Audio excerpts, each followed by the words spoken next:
हे mindful people, time travel stories और उससे जुड़ी कॉन्स्पिरेसी हमेशा से ही इंसानों को अपनी तरफ खींचती आई है। वो होती ही इतनी इंटरेस्टिंग है क्योंकि हर इंसान चाहता है कि वो फ्यूचर में जाकर देखे कि आगे की दुनिया कैसी होने वाली है। और आप में से बहुत से लोग ऐसे भी होंगे जो जरूर ये चाहते होंगे कि वो पास्ट में जाकर अपने किसी न किसी एक काम को ठीक कर सके, मतलब जैसा कि उन्होंने पहले किया था उससे और उसे बेहतर कर सके।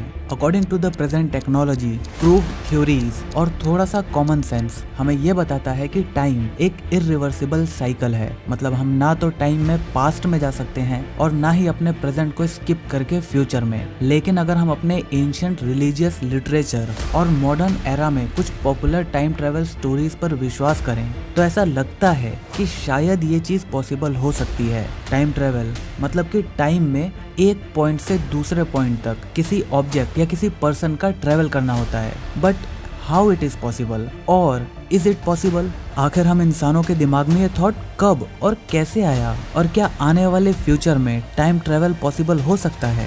वेल, आज की वीडियो में हम आपको इन्हीं सब सवालों के जवाब देने की कोशिश करेंगे। हो सकता है वीडियो थोड़ी सी कॉम्प्लिकेटेड हो जाए, लेकिन अगर आप इसे ध्यान से देखोगे तो शायद आप इसे और अच्छे से समझ पाओगे और ये जानोगे कि हमारा साइंस कितना इंटरेस्टिंग है। So get ready to explore the truth.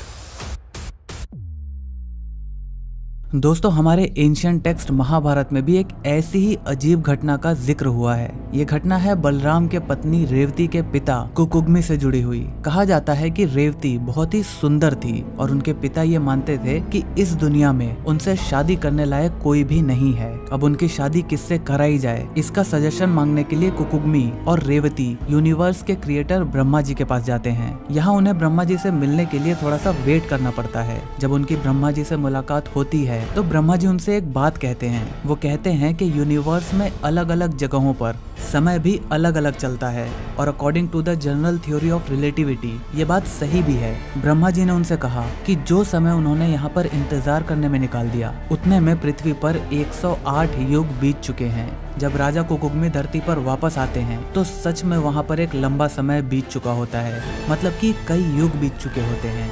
आपने ऐसी ही एक और बहुत ही फेमस जापानीज स्टोरीज यूरेशिमा टारो जरूर सुनी होगी। इसमें यूरेशिमा टारो नाम का एक फिशरमैन समुद्र के अंदर एक महल की सैर पर निकल जाता है और जब 3 दिन बाद वापस वो जमीन पर लौटता है तो असल में धरती पर 300 साल बीत चुके होते हैं। मैं आपको बता दूं कि ये कहानी 8th सेंचुरी AD में लिखी गई थी। लगभग हर एंशिएंट सिविलाइजेशन और कल्चर में ऐसी ही कहानियों के थ्रू टाइम ट्रेवल के इंसिडेंट्स का जिक्र किया गया है।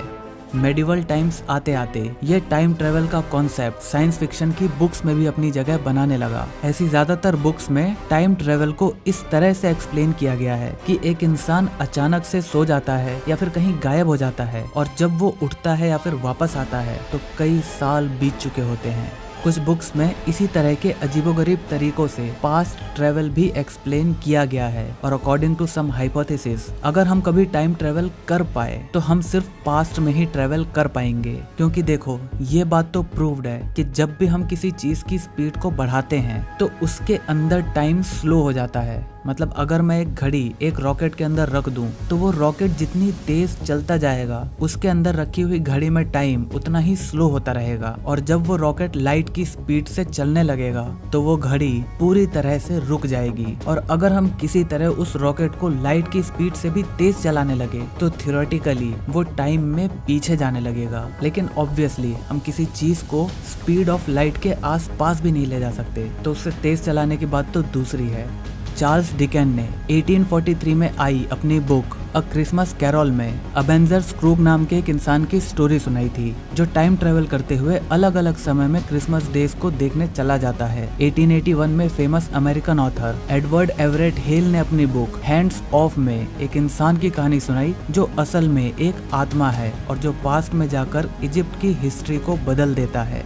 तो अभी तक की स्टोरीज में आपने देखा कि कैसे अलग अलग जगहों पर टाइम ट्रेवल को अलग अलग तरीके से एक्सप्लेन किया गया था। टाइम ट्रेवल धीरे धीरे फैंटेसी बुक्स का मेन सब्जेक्ट बनता जा रहा था और इसके साथ ही एक और काल्पनिक चीज जन्म ले रही थी और वो थी टाइम मशीन। ये एक ऐसी मशीन थी जिससे हम टाइम में आगे या पीछे जा सकते थे। टाइम मशीन का कॉन्सेप्ट एंशिएंट टेक्स्ट में भी बताया गया है, लेकिन मॉडर्न जमाने में अब हम इंसान इसे रियलिटी में उतारने के सपने देख रहे थे। 1881 में न्यूयॉर्क न्यूयॉर्क सन न्यूज़पेपर में पब्लिश्ड एक शॉर्ट स्टोरी में ऐसी क्लॉक के बारे में बताया गया था जो टाइम में पीछे चलती थी और लोगों को पास्ट में लेकर जाती थी। 1895 में इंग्लिश राइटर H.G. वेल्स ने अपनी बुक द टाइम मशीन में पहली बार एक्सप्लेन किया कि टाइम ट्रेवल और टाइम मशीन का कॉन्सेप्ट मैकेनिकली पॉसिबल हो सकता है। Wait, what? Okay, so this is the real point of discussion. मतलब सिर्फ कहानियों में नहीं, क्या ये साइंटिफिकली भी हो सकता है? अब सब कुछ छोड़कर डिस्कशन करने का मुद्दा यहाँ पर बन जाता है। इंसान टाइम के बारे में पहले काफी अलग सोचता था, लेकिन आइंस्टाइन की जनरल थ्योरी ऑफ रिलेटिविटी ने टाइम को देखने का और उसके बारे में इंसानों के सोचने का नजरिया ही बदल दिया। जनरल थ्योरी ऑफ रिलेटिविटी में बताया गया है कि स्पेस टाइम की ज्योमेट्री में चेंजेस करके कोई भी ऑब्जेक्ट लाइट की स्पीड से भी फास्ट ट्रेवल कर सकता है। मतलब इस थ्योरी के अंदर कुछ ऐसी ज्योमेट्रीज एग्जिस्ट करती हैं जो पास्ट में टाइम ट्रेवल यानी कि टाइम में वापस जाने को अलाउ करती हैं। लेकिन फिर साइंटिस्ट ने फिजिक्स को और डीप से समझा और एटम्स को और भी अंदर से जानना चाहा, और फिर जाकर उन्हें क्वांटम फिजिक्स के कुछ लॉज के बारे में पता चला। क्वांटम फिजिक्स के कुछ concept general theory of relativity को अपोज करते हैं। स्टीफन हॉकिंग की एक हाइपोथेसिस क्रोनोलॉजी प्रोटेक्शन कंजेक्चर के अकॉर्डिंग टाइम ट्रेवल का कोई भी कॉन्सेप्ट नेचर के फंडामेंटल लॉज को ब्रेक करता है। साइंटिफिक कम्युनिटी में इस बात को लेकर काफी डिस्प्यूट है, और यही डिस्प्यूट एक मिडल पाथ यानी कि बीच का रास्ता बनाता है, जो है क्वांटम ग्रेविटी। ये थ्योरेटिकल फिजिक्स का एक ऐसा प्रिंसिपल है जिसमें बताया जाता है कि क्वांटम मैकेनिक्स के लॉज कहाँ पर एप्लीकेबल हैं और कहाँ पर नहीं। मतलब हम सबको पता है कि ग्रेविटी फोर्स दुनिया की सबसे वीकेस्ट फोर्सेस में से एक है, और ये बात तो है क्लासिकल फिजिक्स की। मतलब कि जब एटम्स इतने बड़े हैं कि हम उन्हें देख पाते हैं, लेकिन सब एटॉमिक पार्टिकल्स का क्या? वो तो इतने छोटे होते हैं कि उन पर ग्रेविटी ऑलमोस्ट नेग्लिजिबल की जा सकती है। इसीलिए माना गया था कि जो ग्रेविटी हम क्लासिकल फिजिक्स में यूज करते हैं, उनको हम क्वांटम पार्टिकल्स के लिए यूज नहीं कर सकते। लेकिन अब हमें क्वांटम फिजिक्स को तो समझना ही था, और उसे अच्छे से समझने के लिए हमें जनरल थ्योरी ऑफ रिलेटिविटी का इस्तेमाल करना था। लेकिन ये एक क्लासिकल फिजिक्स की थ्योरी है जिस पर हम क्वांटम फिजिक्स के रूल्स को अप्लाई नहीं कर सकते। इसीलिए हमने यूज किया क्वांटम ग्रेविटी का, जो कि बेसिकली ग्रेविटी को जनरल थ्योरी ऑफ रिलेटिविटी के बेसिस पर समझाता है। ऐसे ही कुछ थ्योरेटिकल कॉन्सेप्ट पर बेस्ड है वर्म होल्स। इसके बारे में सबसे पहले एल्बर्ट आइंस्टाइन और नेथन रोजन ने बताया था। इसके अकॉर्डिंग यूनिवर्स के किन्हीं दो पॉइंट्स के बीच में एक शॉर्टकट रास्ता हो सकता है या फिर बनाया जा सकता है, जो उन दोनों पॉइंट्स के बीच के ट्रेवल डिस्टेंस को काफी कम कर देता है। चलिए इसे सिंपल एग्जांपल से समझते हैं। मान लो कि आपके पास एक पेपर है जिसके ऑपोजिट एंड्स पर दो पॉइंट हैं, पॉइंट ए और पॉइंट बी। तो अब अगर मैं आपसे पूछूं कि इन दोनों पॉइंट्स के बीच की शॉर्टेस्ट डिस्टेंस क्या है, तो आप सिंपली इन दोनों के बीच में एक स्ट्रेट लाइन खींच दोगे, क्योंकि हमारा मैथमेटिक्स तो यही कहता है। But just think from a different perspective. ये जो पेपर है ये हमारा स्पेस टाइम कर्व है। इसमें ये दोनों पॉइंट्स जो कि अलग अलग स्पेस और अलग अलग टाइम में है, अगर हम किसी तरह इस पेज को मोड़कर इन दोनों पॉइंट्स को आपस में जोड़ देते हैं, तो इससे आप एक जगह से दूसरी जगह जाने के साथ साथ टाइम में भी आगे या पीछे जा सकते हैं। वर्म होल्स के अलावा ऐसी ही एक और थ्योरेटिकल टाइम मशीन है, टिपलर्स सिलेंडर। इसका कॉन्सेप्ट 1974 में अमेरिकन मैथमेटिशियन और कॉस्मोलॉजिस्ट फ्रैंक टिपलर ने दिया था। इसमें क्या होगा, इसमें एक इनफाइनाइट लेंथ का सिलेंडर होगा जो कि अपनी एक्सिस पर बहुत ही तेजी से घूम रहा होगा। अब अगर मान लो कि एक स्पेसशिप ऐसे सिलेंडर के अराउंड स्पाइरल पाथ में ट्रेवल करेगी, तो वो स्पेसशिप पास्ट में ट्रेवल कर सकती है। मतलब कि वो इनफाइनाइट लॉन्ग सिलेंडर इतनी तेज घूमने की वजह से एक टाइम लूप क्रिएट कर देगा, जिससे आप टाइम में वापस ट्रेवल कर पाओगे। लेकिन ये सिर्फ एक हाइपोथेसिस है। रियलिटी में ना तो ऐसा कोई सिलेंडर पॉसिबल है जिसकी लेंथ इनफाइनाइट हो, और ना ही उसे इतनी तेजी के साथ रोटेट किया जा सकता है कि वो एक टाइम लूप बना सके। और अगर आपको टाइम लूप को और भी अच्छे से समझना है, तो मैं आपको रिकमेंड करूंगा कि आप नेटफ्लिक्स पर डार्क नाम की एक वेब सीरीज को देखो। उसे देखकर आपको टाइम लूप के बारे में और भी ज्यादा अच्छे से चीजें समझ में आएंगी। अब सवाल ये उठता है कि क्या ऐसा कुछ है जिससे हम टाइम मशीन को रियलिटी में उतार सकें? आगे बढ़ने से पहले आपको रिवर्स रेट्रो कॉज़ैलिटी के बारे में जान लेना चाहिए। क्वांटम फिजिक्स में बिल्कुल बेसिक और फंडामेंटल लेवल पर किसी भी ऑब्जेक्ट के टाइम इंटरवल को नेग्लेक्ट किया जा सकता है। मतलब कि हम उसके कॉज और उसके इफेक्ट को डिस्टिंग्विश नहीं कर सकते। इन सिंपल वर्ड्स, मान लो कि आज मैं एक बुक पढ़ता हूँ, तो उससे गेन की हुई नॉलेज किसे मिलनी चाहिए? जाहिर सी बात है, मुझे ही मिलेगी।